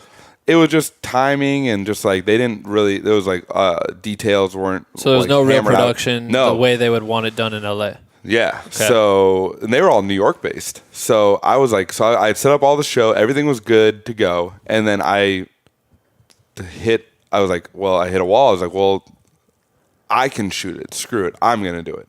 Who knows my vision more than me? So everything's set up. That's the hardest part. Yep. And now I just got to go there and shoot it. So I hit up my friend Nolan, who's from Minnesota, and he said he'll fly out, and he's really talented. And do you remember when the RNC happened in Minnesota and that big festival that happened with like Rage Against the Machine and all that stuff? No. But he's this political dude. He does political videos. But Nolan was the guy who set it up, and he maxed out all of his credit cards to fly in all these huge artists, took out loans and stuff like that. But so I really respect him. I know he could get shit done. He was doing this for your video? Yeah, just for just like that was what his claim to fame in Minnesota. Right, yeah, okay, got you. And then I knew he could get stuff done. Yeah. You know? And he's smart. He's real technical. For sure. And I needed something like that. Then I hit up our friend Matt, Matt Welch. He was kind of like a little bit of a runner for the show. Yeah. And then we had another dude from LA that I hit up, who I was a fan of his photos. Like, can you do video? And he was like, sure, yeah. So I had him. So I had a few videographers, me, and we just went there blindly. Didn't know what the venue looked like. Just set up this huge show that was like almost nonsense. Like the whole thing's crazy. Yeah. And then we get there the first we go there to check the spot out, and there's already like a few kids in line, and it's like 9 a.m. and we're like, oh God shit. damn, it's a real ass show. This is like people are gonna be like waiting crazy for this. This is gonna be like insane. So, but it all turned out perfectly. Ferg, like he was like, yeah, let's go do it. And he wanted to wear corpse paint, the black metal stuff the whole time. I was like, no, don't do that. He wanted to? Yeah. That's like, so fucking and tight. I had to explain to him what juggalos were. Yeah. I explained to you, they're like, what's a juggalo? I was like, you don't want That's so so that. fucking He was like, tight. what's ICP? Those clown guys? Dude, like, that's funny as fuck because one of I'm assuming it was someone from your Instagram when I asked who wanted to ask questions. His question was, it was, Can't wait. I don't know how you say his account, but AWILCO. Oh, yeah. A Wilco. A Wilco. He goes, ask Adam how many times he's seen ICP and if Fago has ruined his cam. 3 times. So 3 times. He said that shit. You have seen him 3 times? 3 times. That's so tight. And I replied to him. I said, once on tour, I asked some wicked clowns if I could join. They painted my face for a cigarette. It was a dream come true. And I sent him this picture of me for real. That's like sick. for real painted. And he's like, oh my God. His name, that's my friend Andy. He's trying to be a photographer. And That's tight. he's trying to do like film stuff. And he tries to like school me in photos. Yeah. I'm like, just coming after you. Just don't. That's try. right. Sit down. Yeah. Sit down. Right. But no, I had to explain him what ICP was, and he was like, "What's that?" And I was Oh like, my so God. I was like, "You don't want to wear." You show him that documentary too. Like he'll be tripping. Yeah. And so we did the video, and it was just perfect. It turned out great. It looked and great. then I went home and we edited it and did it myself with my friend Nolan, and but then Uzi never showed up to the shoot for scheduling or whatever. Right. Then they had to. Shoot And it his took so part. long. Yeah, it just took so long, and then we just. But it came out. It fucking looked great. It was awesome. Came out great. Yeah, you did a good job on that. Yeah, it was just like that was as DIY as it came. Like it was like, I hope everyone shows. I hope people are there. Let's get it done. How many people ended up actually coming? Like 300. 300 people? 300. But a lot of people didn't show because they thought It was they weren't fake. going to be able to get in, or it was fake, yeah. or they wouldn't want to waste their time. Yeah, I feel like most people would assume that. And I kind of filtered the people who. Yeah. I didn't want and Ferg never posted about it since he didn't want his crowd to show up. Which makes it look even more fake because then he's not talking about it. at all. Yeah. And then, but like the bands are. Right. And the bands are getting their friend, and all the bands thinking they're like gassing them up. Oh yeah, Ferg's going to be there at this like DIY show. Blah, blah, blah. They all thought it was just going to be. Then all of a sudden, Ferg started like Snapchatting Posting from it, about and like we're at this thing, and Ferg was there, and he was like in the pit. Did you ever? What was that event that you were at where you shot Chris Brown? That was at the ASAP Ferg show. Which shot in LA? LA? Oh, okay. Yeah. He came out. So I remember you texted me like Chris is here. Yeah, so he I was came like, out. tell him I did. say what's up. Yeah, I actually did. What do you say? He's probably like, who the fuck is that? I feel like I had to like kind of. Dude, he knows so many people, bro. Yeah, and like he's a very big personality. Fuck yeah. Yeah. Like, and intense. he controls the room when he's in it. You know, not in like a bad way, but No, it's just everyone just knows he's a superstar. Yeah, and he's really tall, Super tall. dude. And but I did a photo of him too, and he was like giving the middle finger and whatever. And then all of a sudden, this cover photo. I know. I remember you texted me that. Yeah. You're like, it's his like profile pic This is on profile Instagram. picture. I was like, whoa, crazy. And then he started using some of my photos, and I was like, that's pretty cool. And then but I got shit from that. Oh yeah, people. Yeah. Man, he's a convert. Like doing the documentary has been interesting. Yeah. Creating that about him because it's just you're telling a story about a person who's lived an interesting life. You know what I mean? And so some people hate that dude, some people love that dude, and then they collide together and they just He's very run their fucking polarizing. mouth. Yeah, for sure. But isn't that weird? Like when like you get shit for taking photos of like an artist, but like say I remember you talking about that. You're like, dude, it's kind of a bummer because people are backlashing on my Instagram. And that was like one of the first times I really got like backlash from people because it was like right when I was kind of like people love you until you get bigger, and Fuck then you, once you sell get out for once you doing get this. bigger, Of course. then they don't feel like it's theirs anymore, and it feels like it's everybody's, and then they dislike you. I had a girl, this hardcore chick too. She used to come to all of our shows. Yeah. I didn't ever really know her, but whatever. So I remember her posting something on like Facebook or on Tumblr or something, and it was like, haha, this guy's from my hometown, and like posted a picture of Chris Brown that I took or something like that. And she was just going in like to her friends. Yeah, he did this. Like, of course he'd talk about someone with Chris Brown, this dude that's done all this shit. Like, basically calling me a sellout and saying all this shit too. And I reached out to her like, yo, what's the deal with this? Like, why? And she's like, I used to come to your shows. I respected you. Now I don't respect you. I'm like, you realize I'm sleeping on a couch trying to break into this industry out here in LA. And I had an opportunity to work with someone that was directing this documentary. So we're literally telling the story about this human being, no different than Michael Moore talking about Bowling for Columbine. That's what and all I'm this saying. shit. It's like it's only for like celebrities too. It's like do you think the people who shoot for like Time or whatever do like the photographer shot Donald Trump? Exactly. Is he an asshole or is she an I bet he's asshole? probably getting flack all day. Or maybe they're not. You know, I don't think they are. Like I just think it's a just, trip, dude. I just think it's because it's Chris Brown or whoever. Then people just I don't know. But it's like, dude, people sit there and they know this name and they talk about it, and then all of a sudden you say like, oh, I had a random coincidence where I shot this dude and he was in a room. As I'm taking pictures, I got to take pictures of him too, and you share that on your profile, and people fucking light you up for it. It's like.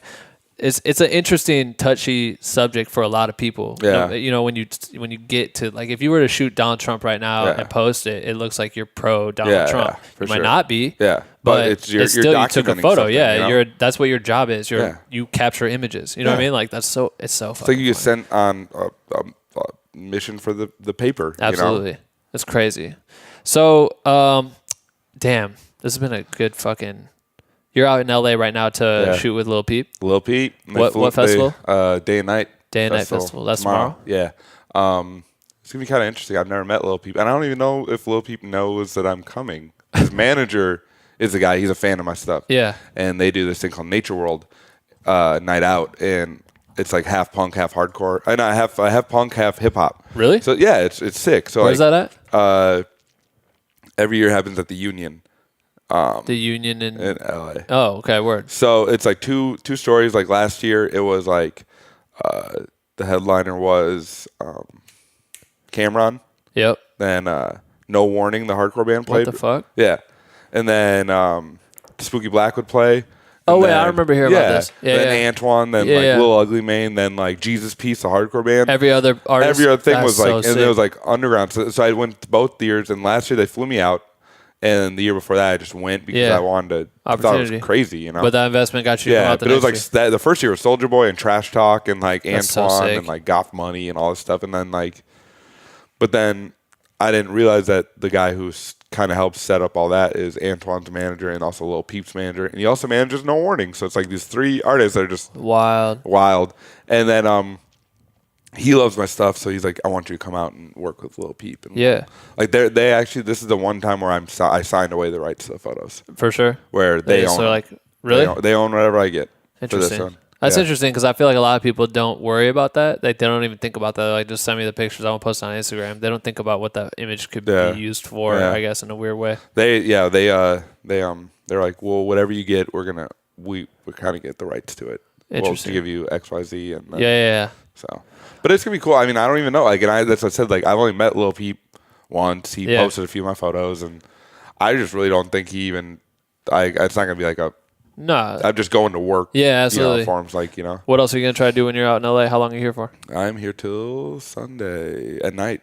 Okay, word. So tonight, me and my friend Antoine, the rapper, hang out with him. Today is currently September 7th. If anyone's interested in knowing, it's Thursday. I think there's a little party that's happening tonight. I might go to that. One of G-Eazy's photographers who I toured with and just were friends. Yeah. To, all that stuff invited me to go hang out. So Cool. I might do that. Yeah, that'd be dope. And then tomorrow's a festival, and they have like a sound check at like 10 a.m. Damn. And I think it's in Orange County, and I don't really know the Yeah. geography. So I think it's like a couple. It's a trip. It's a little bit just kind of far away. Yeah. Huh? Well, if you're gonna go, I would probably just kick it there. I wouldn't go back. That's what I'm saying. I'm gonna be there Yeah. all day till he One of my plays homies, this kid, I'm doing a music video. I'm editing his music video for him. His name's Laven Cali. Okay.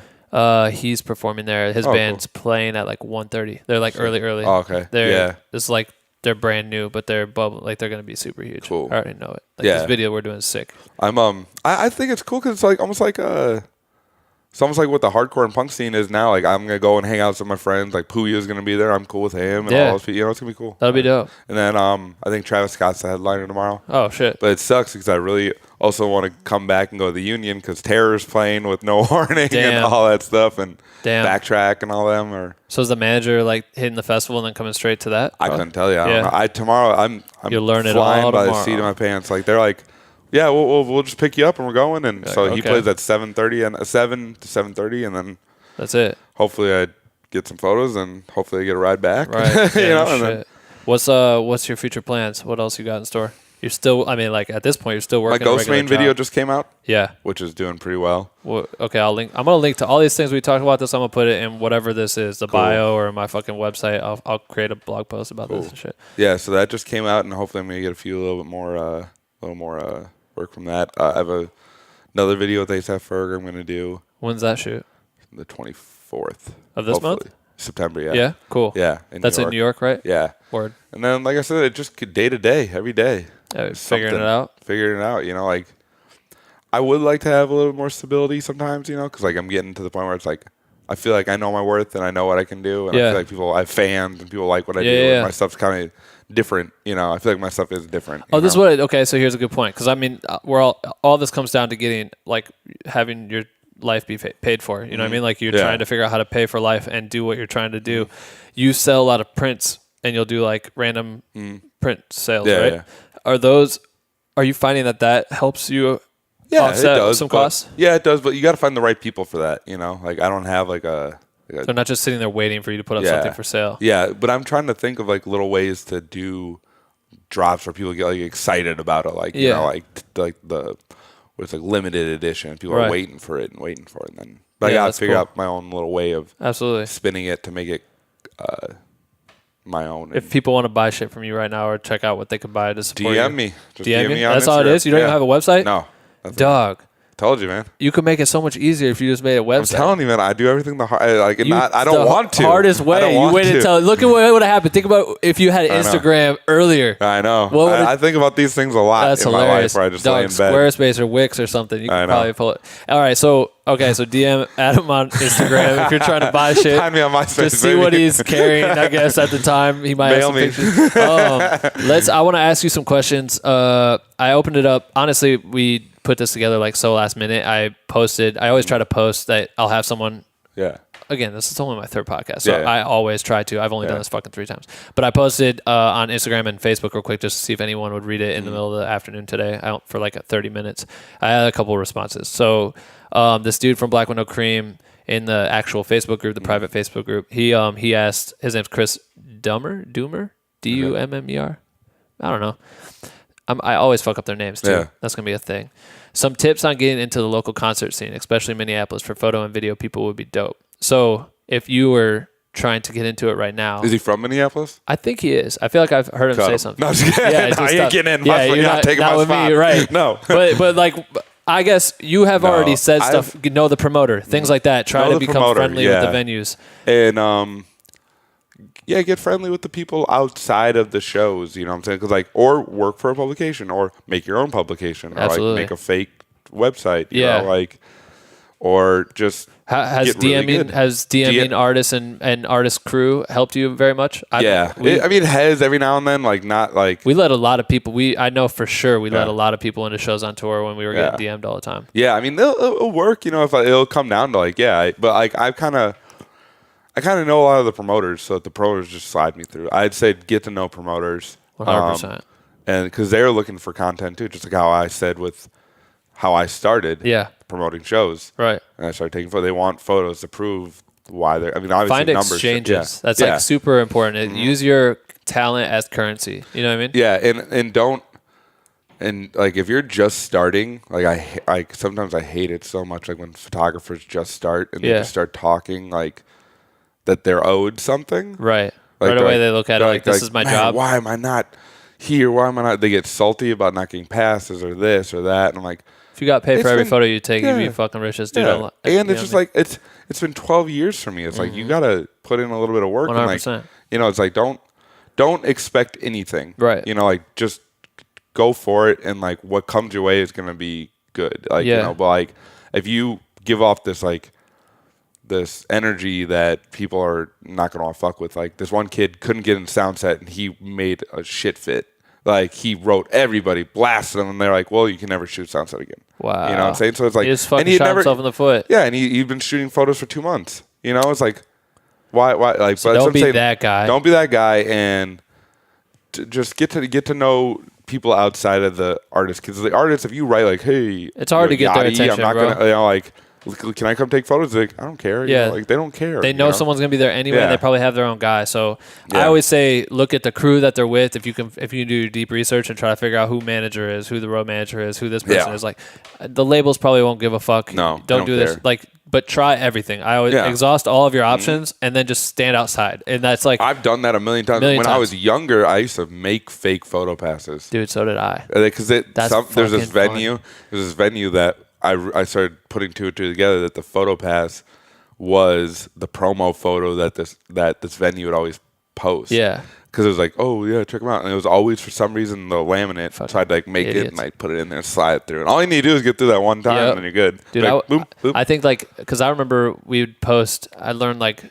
no-nos on tour, like where I'd post, okay, we got like 2 days off and we're in a hotel, and I took a picture of something in the room, and someone would be like, yo, you should take that off because the fans might figure out where we're at. I'm like, damn, you don't think about that. And then posting laminates, we did it. We started doing it on Chris's tour, and they're like, yo, you should take those down because anyone can go make that now. You know, that's what I learned. I didn't think about that when I shot the X Games, just because I was just hanging out with my friends, and they got the DJ for ASAP Ferg was DJing the X Games. I was like, posted. I was like, sick, check out the laminate for X Games. And they're like, did they my trip? friend, no, not they didn't, but my friend who's another photographer was like, he's like, cut and paste. Now I'm in. And I was like, shit, delete. It's crazy, right? That's really all it is. I remember when we were young, it wasn't even to shoot a show. There was like this, we had this dome or whatever where our college football team played at, and they always did this like Christian festival / like camp thing in there, and they'd have them all sleep there, and then they'd have all these bands playing. I don't remember who it was. It was like a metalcore Christian band that was just huge because of that. And the bands that you like joke about going to see, so you go and try to pit out or whatever. And so we went there and we just drove around a lot and saw the kids that were hanging outside, and we saw the wristband. They had this like pink, it was like a pink laminate type thing that wrapped around, and it had whatever. So we took some pictures. I went to a hobby store, and those things where you could like draw and then you lift up the paper and it disappears. Oh, crazy. Yeah. I just in the store, I literally just cut that shit off because I used to be like a klepto back in the day, just for no reason. Cut that off, took that, we made strips out of it. That was a reason. Yeah, straight up. So then we made them into wristbands, and we got straight into that bitch. That's like sick. They don't even check it. It was like so shitty, like just taped together. That's so funny. Do whatever it takes to get in there. Yeah. Don't be a fucking dickhead though. Yeah, don't be a dick, and don't overstep your bound, and like, what I'm saying, like, if you're respectable, be respectful and like do your work, get and then develop your own style that makes you stand out. You know what was funny is like how you were talking about that Joey incident. I had a kid, and no shit talking to Joey or his people. It was just a thing that happened. It was kind of funny. But I mean, it's miscommunication for sure. But like, I love how at least you got that far, which is tight. And for like this kid, we were in Boston, I want to say, for a show with Q, and I was down in the green room, and this kid was in there, and he has camera, and it was like a weird green room. It was like a locker room green room. So it was like there was no. Q had like a private one that he would have, and then the homies would have one, and like we'd all whatever. This was all combined, so we were all in there, and I go downstairs, and this kid's just chilling there with his camera. I'm like, "Oh, what's up?" And he's like talking to me. I'm like, "You shooting for the venue or whatever?" And this is the beginning of the tour too, so I didn't really realize like, why are you in here? Yeah. And he's like, "No," and I'm like, "Okay, who are you shooting for?" And he's like, "Just myself, man." And I'm looking at him like, did anyone let you in? Do you have a photo pass? He's like, no. I'm like, damn, how did you get in here? And he's like, I came really early today with my girlfriend, and then she just dropped me off, and I chilled outside. And when I saw security opening up the building, I just walked in with them. And I just started walking around looking for places, and I just ended up here. I was like, yo, I fucking respect that hustle. Yeah. You also could be a superhero, huge weirdo. So I don't want you to be in here because you could, who knows if you're telling the truth. But I respect that. I'm like, come with me. And so this is like the show's already started. Like whoever is opening, is playing, whatever. So I walk upstairs and I just like tell the people like, yo, he's going to stand right here. He's good to shoot this shit.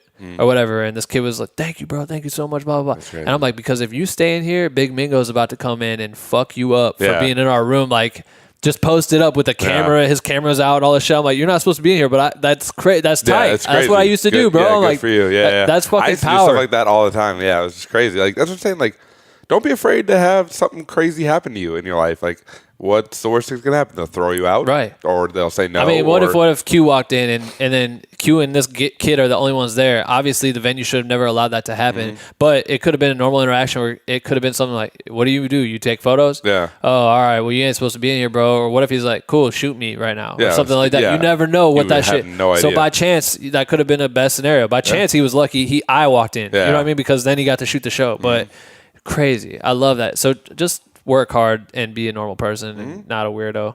I'll wrap these last two up. So a homie actually who helps me manage Black with No Cream's page, Riley Lupin, he said, did he ever shoot my brother's band Hippocampus? Yes. His brother sings for Hippocampus. Oh, crazy. They're so good. I think I took photos at their first ever like big show. They were like opening. With Alan Kingdom and was it like a CD thing? Yeah. They're talented. Dude, they're so good. Super good. They're so good. They're catchy. They're like Vampire Weekend Of course. mixed with like Something. I don't know, yeah, dude. it's weird. It's like it's such a fun vibe, the way they create their music, and they're all young. And Yeah. I saw them at South by Southwest when I was down there, and they played to like 50 people, and no one was there to pay attention to them, and they turned everybody's good. head. Yeah. They had everyone jumping up and down in an atmosphere that wasn't meant for that. And I was like, these dudes are going to be huge. And then like 4 or 5 days later, they were on Conan O'Brien. I was like, Dude, whoa. they're so good. That guy, the kid's voice. He's great. Jake. Oh man, yeah, he's they fucking good. I've taken photos of them twice. Cool. You know, but they're like road warriors. They're Super like out, on you it. know? Yeah, they're really crushing ass right now. Dude asked about the ICP thing. Blades James 1 reached out on Instagram and said, "Who's your favorite photo shoot been with?" He says you're his favorite photographer. Aw, thanks, Blades James 1. Weird name. Nah, that's cool. He's like a Blade Runner fan. Yeah. Or Blade with the what was that? Wesley Snipes? Yeah. Yeah.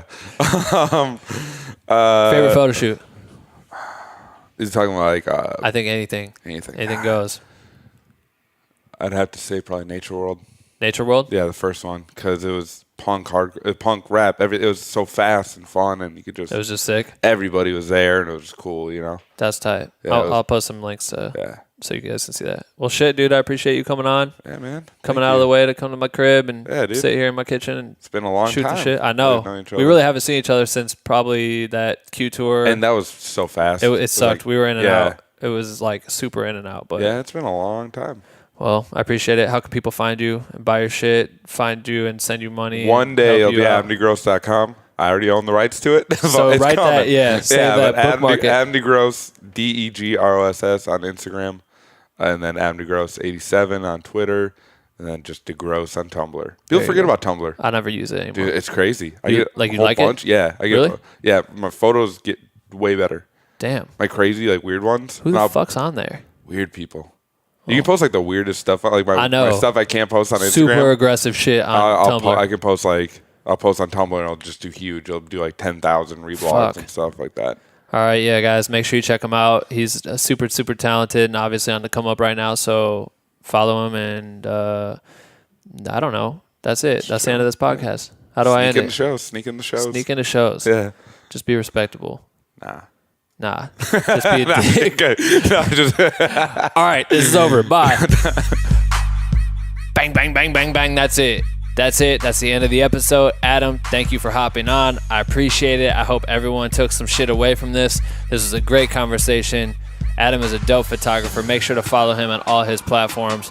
And don't forget to do the contest. That shit ends next week. Free merch. You're going to get free merch if you do the contest. If you want to support anyway and get merch yourself, go to blackwithnocream.com/merch. I appreciate it. If you buy some shit right now, I'm going to write a little letter to you, personalized to you, because I really fuck with all you guys that are supporting this shit. This movement is very, very strong. I love it. Okay, that's it. See you next week. Every Sunday, we're fucking podcasting. Or I am. And my homies that get on here with me. All right, bye, dude.